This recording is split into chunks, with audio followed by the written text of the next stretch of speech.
जो भी material building से रिलेटेड है, गिट्टी है, बालू है, सीमेंट है, सब कुछ ईंट है, वो सारा विधायक के ही आदमी गिराएंगे। अगर कोई दूसरी गाड़ी रात में घुसी तो वो लोग ड्राइवर को पीटते हैं, मारते हैं। फिर हमने बोला, उन्होंने जो पैसा मांगा 30 लाख की रंगदारी। रितलाल यादव कल आत्मसमर्पण करते हैं, जिसके बाद से राजनीतिक गलियारों में चर्चा का विषय तेज हो जाता है और एक बार फिर से रितलाल यादव के खिलाफ बिल्डर गौरव कुमार के पार्टनर राकेश कुमार का बयान आता है, जिसमें वो साफ तौर पे कहते हुए नजर आते हैं कि रितलाल यादव के द्वारा डराया और धमकाया जाता था। जो रितलाल यादव चाहते थे वही होगा। अगर उनकी बातों को हम नहीं मानते थे तो कुछ भी कर दिया जाता था, नाला तोड़वा दिया जाता था या फिर हमें परेशान किया जाता था। और उनका ये भी कहना है कि जो कोतमा रोड है आज भी वो गुलाम है। आपको बता दें, रितलाल यादव पिछले कई दिनों से चर्चा का विषय बने हुए, चर्चा का विषय बने रहने का कारण बिल्डर के खिलाफ उनपे एफआईआर दर्ज करवाना, जिसके बाद से उनके घर पे छापेमारी होता है और एक धमकी भरा ऑडियो क्लिप भी पुलिस के हाथों लग जाता है। एक बार पहले सुन लीजिए क्या कुछ कहते हैं राकेश कुमार। प्रोजेक्ट कर रहे थे, सबसे पहले उस रोड में मटेरियल गिरने नहीं दिया जाता है।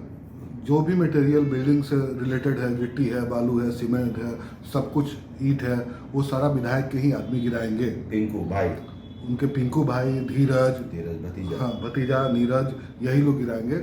उनको छोड़ के और कोई नहीं गिरा सकता है। इससे हम लोग पहले परेशान थे और मनमाना उनका रेट वसूला जाता है। जो भी रेट होगा उससे 1.5 गुना रेट वो लोग मांगते हैं और ये मेरे साथ नहीं और भी लोगों के साथ है। दूसरा, अगर आप नहीं देंगे तो आपके सामने का नाला खोद देंगे, कुछ कर देंगे। वो वहाँ के दबंग लोग हैं, सब लोग उनसे डरते हैं, कोई उनको कुछ बोल नहीं सकता है। अगर कोई दूसरी गाड़ी रात में घुसी तो वो लोग ड्राइवर को पीटते हैं, मारते हैं। वो जैसे आज भी आज़ाद भारत में गुलाम रोड है, कोतवा, सब लोग जानते हैं, ठीक है।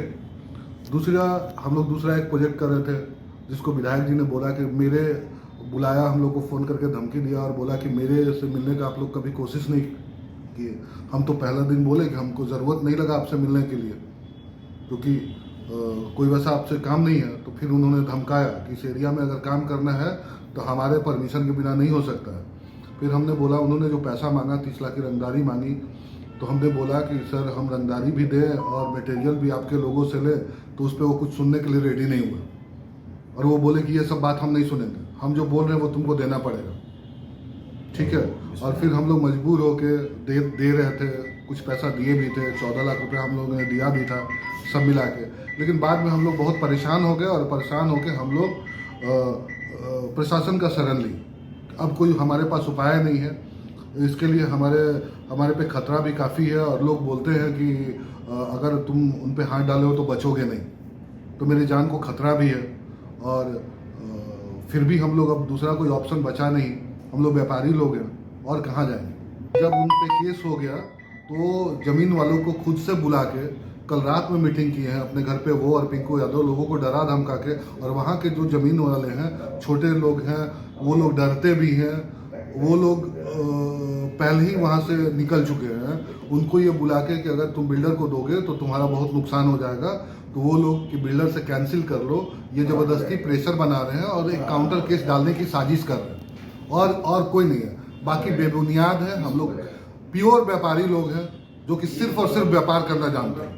मैं पिछले 15 सालों से पटना में व्यापार कर रहा हूँ और कोई आज तक कंट्रोवर्सी नहीं है।